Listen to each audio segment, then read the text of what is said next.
Saturday, January 4th, 2020, Maneco 64, home of alternative economics and contrarian views. Today I want to talk about how gold doesn't lie, doesn't cheat, and doesn't steal, unlike Secretary of State Mike Pompeo. It might sound outrageous for me to say that, but I will come to that later on in the video. Before I start today on gold and why it doesn't lie, cheat, or steal, just wanted to let you know I've got some new products in the Maneco 64 Teespring store. I've got an NDECB mug here that I just received the other day. So it's got NDECB in English, Fermez la BCE in French, and the ETHEREUM herunterfahren, which is the German version. And on the other side, we've got Christine Lagarde, the president of the ECB, behind bars. And why is that? Well, she was convicted of a criminal charge 3 years ago in France for her actions while finance minister of France. The prison sentence of 1 year was dropped, of course, and she remained head of the IMF. Now she's president of the ECB. I've also got a new End of Fed mug. It's got a quote by Thomas Jefferson on one side where he warns the American people about banking institutions. So yeah, I've got a few new products there. If you're interested, go have a look. So, gold doesn't lie, doesn't cheat, doesn't steal. And why is that? Well, because gold is difficult to come by. It cannot be conjured up out of thin air like fiat currency. You need to really do a lot of work, prospecting, mining. It takes a lot of labor, equipment, capital, time. It's not easy to come by gold. Some of you might have watched in the last few years the reality program called Gold Rush. If you haven't, I recommend you watch that. It just goes to show how hard it is to get the yellow metal out of the ground and how expensive and time consuming it is. So it's honest money. It's been the most stable store of value for over 3,000 years. It's indestructible. I think it's only aqua regia, a kind of acid that melts gold. Other than that, if you bury a gold coin today, 2,000 years from now, if people find that gold coin, it will be in the same state. So it doesn't change, it's not corruptible, and it's real. And of course, it's highly valued by humans. It has been for thousands of years, and I don't think that's going to change. And that's why it's been a good store of value. So today, I'm going to look at the some ratios.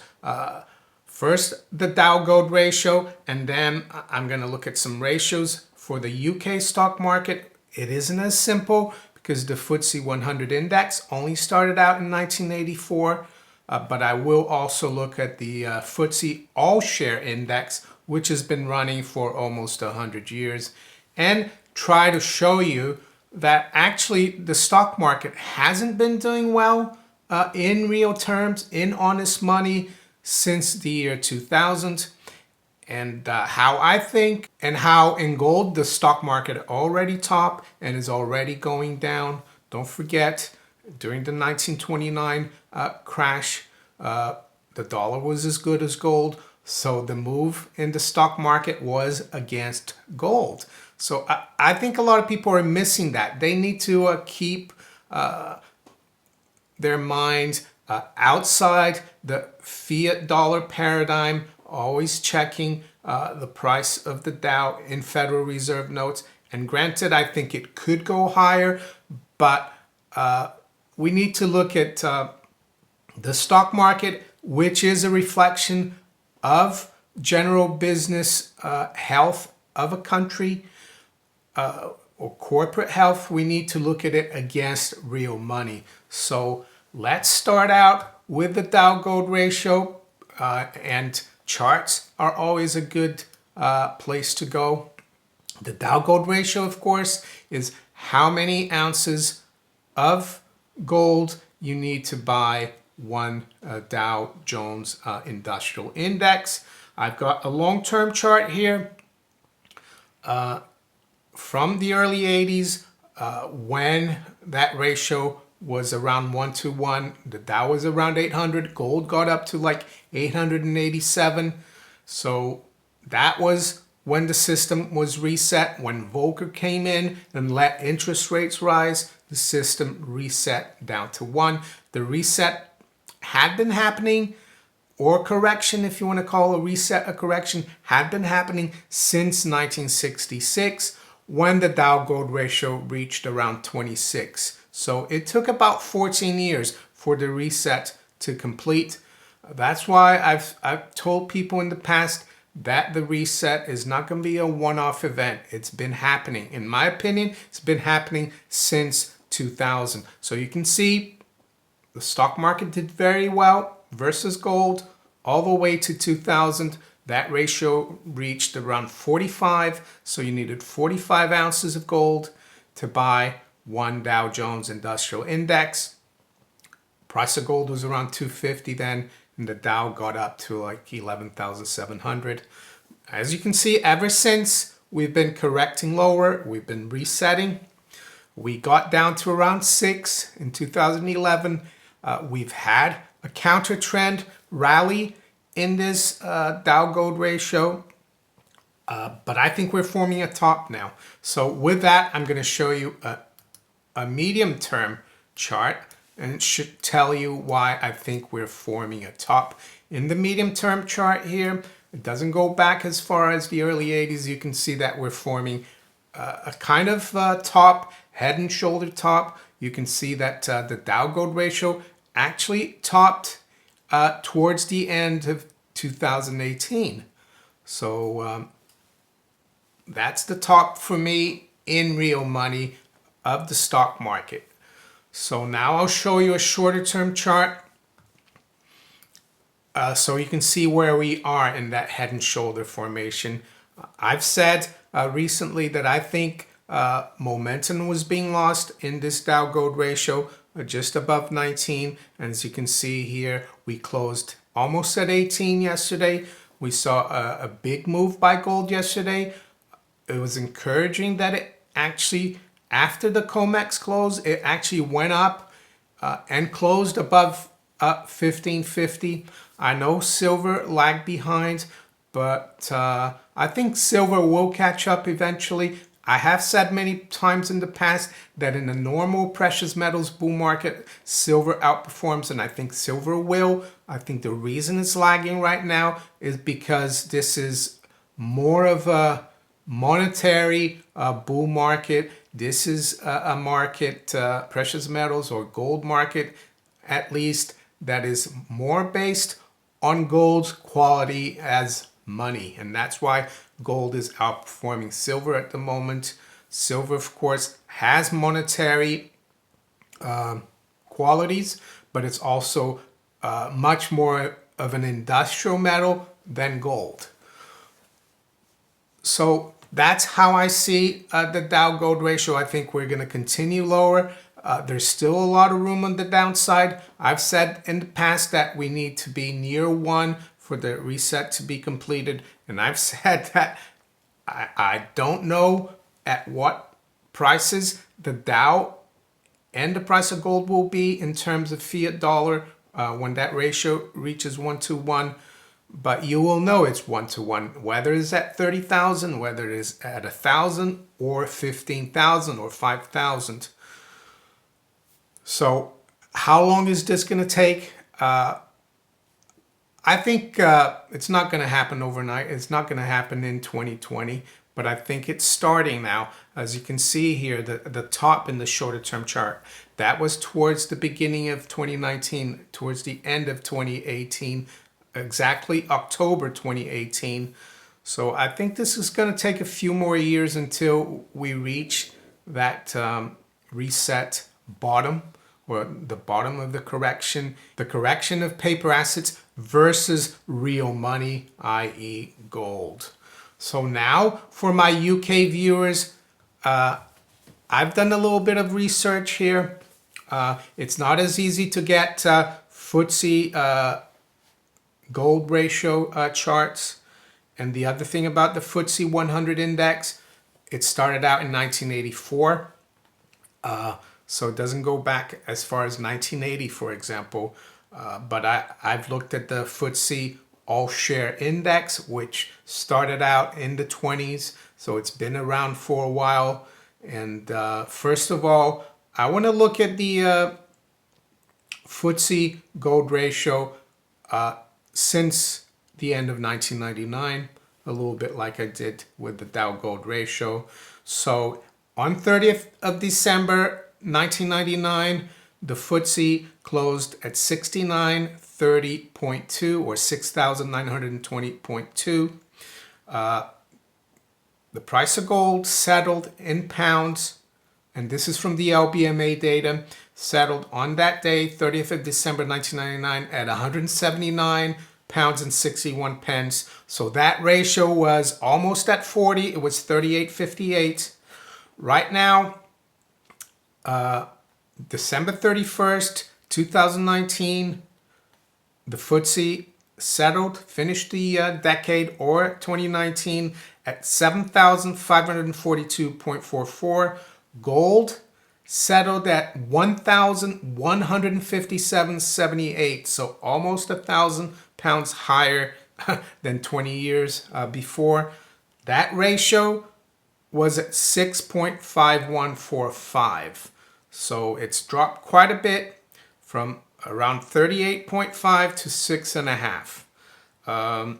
So that's what I mean by gold not lying, not cheating, nor stealing. It really preserves people's wealth if they're willing to save some of their fiat wealth in precious metals. I think gold will do a good job of preserving.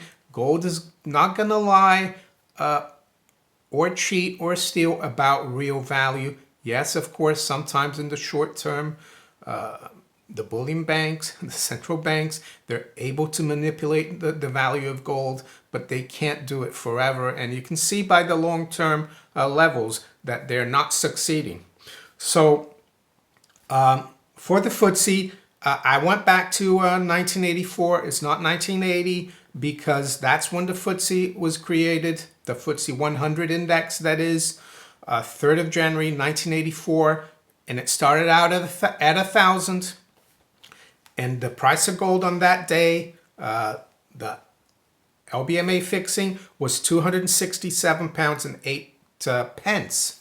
So the ratio there was at 374. So you can see that at 651, we're still above that 374. But I wanted to check 1980 because on 21st of January 1980, that's when gold topped in pounds at 371. That was the day that gold topped in dollars at 887.50. And on that day, I had to use my ruler because I couldn't get number data for the Footsie All Share Index. I got a chart and I used my ruler on the screen. You can see the chart here. And I calculated that in the beginning of 1980, that Footsie All Share Index was around 400, 410. If some of you remember where the Footsie All Share Index was in 1980, please let me know. It might help. But I think I've come quite close to estimating where it was, around 410. So I did took the 410, divided it by 371 pounds, which was the high in sterling of gold in 1980 on January 21st. And I came to a ratio of 1.10, 1.1, so virtually 1 to 1. And I've also looked at the Footsie All Share Index from 1999 to the end of last year, 2019. The top in 1999 of the Footsie All-Share Index was 3242, 3,242. Gold was 179.61, so the ratio was 18. And right now, as of the close on the 31st of December, the all-share index was 41.9647. Gold, of course, was 11.5778. So that ratio was at 362, which is very near the Footsie ratio, Footsie 100 ratio of 374. So I think there's still a lot of room as well in the UK for gold to outperform and for those ratios to go back to 1, the Footsie All-Share and also the Footsie 100, even though we haven't really seen the Footsie 100 go to 1 because it wasn't created in 1980, but I would venture to say that it was probably around that level if you extrapolate the holdings in the Footsie 100 back to 1980. So, yes, the message of this video is to not get carried away with fiat prices of the stock market, to look at them more in real money gold. And that's why I think it's very important to look at these ratios, Dow Gold, Footsie 100, Footsie All-Share Gold ratio. So back to Mike Pompeo. With all that's going on in the Middle East in relationship to Iran and what's happened in the last few days, just wanted to play this clip here. And this is actually from the U.S. Department of State YouTube channel. So I didn't take it from a conspiracy channel, if you want to call it that. So I'll play here Mike Pompeo. This is Secretary Pompeo participates in Q&A discussion at Texas A&M University, 15th of April, 2019. So let's listen to Mike Pompeo. And how blessed we are. There are many, many tough places out there. Having said that, not all tough places are the same. They each present a different set of challenges. It reminds me, you would know this, this is a bit of an aside, but in terms of how you think about problem sets, when I was a cadet, what's the cadet motto at West Point?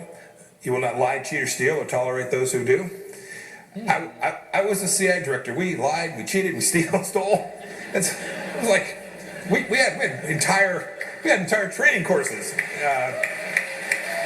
So there you go. This is the Secretary of State. This is the guy who's telling us why they attacked this Iranian general.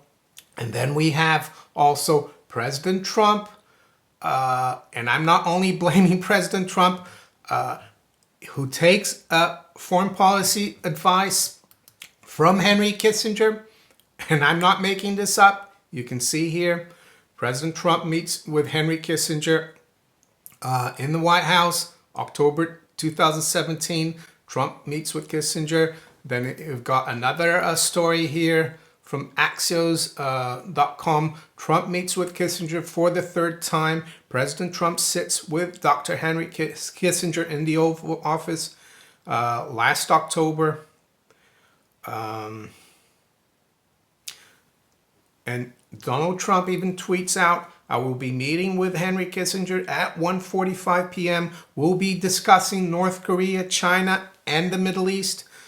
So Henry Kissinger, I mean, there's a lot out about Henry Kissinger. There's a book written by Christopher Hitchens, The Trial of Henry Kissinger. What's the summary of this book? Well, I'll read here. In the words of Hitchens, Kissinger deserves prosecution, and I quote, for war crimes, for crimes against humanity, and for offenses against common and customary or international law, including conspiracy to commit murder, kidnap, and torture. He further calls him a stupendous, and I quote, stupendous liar with a remarkable memory. The book takes the form of a prosecutorial document as Hitchens limits his critique to such charges as he believes might stand up in international court of law, falling precedents set at Nuremberg and elsewhere. These link Kissinger to war casualties in Vietnam, massacres in Bangladesh and Timor, and assassinations in Chile, Cyprus, and Washington, D.C. And it's not just Trump. Look at this story. The Obama administration is honoring Henry Kissinger today. It shouldn't be. This is from May 2016. This is what Vox thinks. The criminal in question is Dr. Henry Kissinger.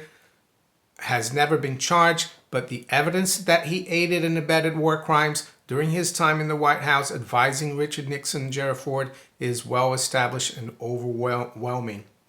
While Kissinger deserves real credit for some of America's most important Cold War victories, including Nixon's diplomatic opening to China, he's also responsible for some of its worst atrocities. Carpet bombing Cambodia, supporting Pakistan's genocide in Bangladesh, greenlighting the Argentinian dictatorship's murderous crackdown on dissidents. All of those were Kissinger's initiatives, all pushed in the name of pursuing American national interests and fighting communism. So who would I expect President Trump, if he's really fighting the deep state, as he claims, and as many of his supporters claim, who would he be asking for advice on foreign policy? For me, the best person to be asking for advice on foreign policy, if he wants to fight the deep state, would be Ron Paul and not Henry Kissinger. And I'll end at that. I'm sure many of you will not agree with me, but that's the way I feel, and that's my opinion. If you enjoyed this video, make sure you hit the like button, subscribe to the channel if you haven't yet. Make sure you share this video far and wide as well. And you can also follow me on Twitter, BitChute, Steemit, and on DTube. I wish you all a great Saturday. Take care. Bye.